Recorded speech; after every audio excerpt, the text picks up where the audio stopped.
నమస్తే. Time today news కి స్వాగతం. గుంటూరు ప్రభుత్వ ఆసుపత్రి పరిసరాలను పరిశుభ్రంగా ఉంచేందుకు రోగులు వారి సహాయకులు తోడ్పాటు అందించాలని సూపరింటెండెంట్ డాక్టర్ కిరణ్ కుమార్ సూచించారు.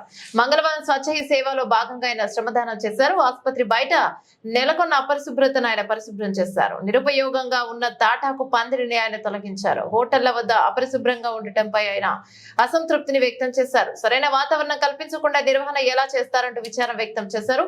చెత్త చెదారం తొలగించాలని ఆయన సూచించారు. అనంతరం ఆసుపత్రి గోడలకు రంగులు వేశారు. సందర్భంగా డాక్టర్ కిరణ్ కుమార్ మాట్లాడుతూ ఆసుపత్రిని పరిశుభ్రంగా ఉంచాలని కోరారు. రోగులు వారి సహాయకులు ఆసుపత్రిలోకి ఎలాంటి వ్యర్థ పదార్థాలను తీసుకుని రావద్దని ఆయన అన్నారు.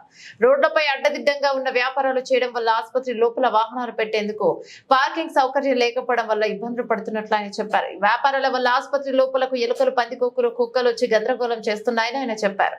తొలగించిన తాటాకు పాక స్థానంలో ప్రజల దాహార్తిని తీర్చడం కోసం ఆర్వో మంచినీరును వారం రోజుల్లో ఏర్పాటు చేస్తామని ఆయన చెప్పారు. పట్టపు గోపి సహకారంతో ఈ మంచినీటి సౌకర్యాన్ని ఏర్పాటు చేయనున్నట్లు ఆయన చెప్పారు.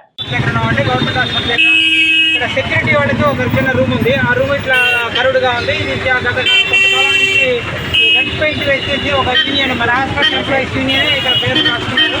ఇవాళ మేము ఏం చేస్తామంటే హాస్పిటల్ పరిశుభ్రంగా ఉండాలని యూనియన్ నాయకుడైన బాలయ్య గారితో మాట్లాడి ఇదంతా కూడా మేము చిన్నగా తెల్ల పెయింట్ వేసుకుంటాం బాబు, నువ్వు యూనియన్ సంబంధించి ఒక చిన్న బోర్డు ఒకటి ఇక్కడ పెట్టుకో, మాకు అభ్యంతరం లేదు. బట్ హాస్పిటల్లో శుభ్రంగా లేదు కాబట్టి ఇమీడియట్గా తెల్ల పెయింట్ వేయడానికి బాలయ్య గారి పర్మిషన్ తీసుకొని యూనియన్ నాయకుడైన బాలయ్య గారి పర్మిషన్తో చేస్తున్నాం. కాబట్టి బాలయ్య గారికి కూడా సభాముఖంగా మీడియా ముఖంగా కూడా కృతజ్ఞతలు తెలియజేస్తాను.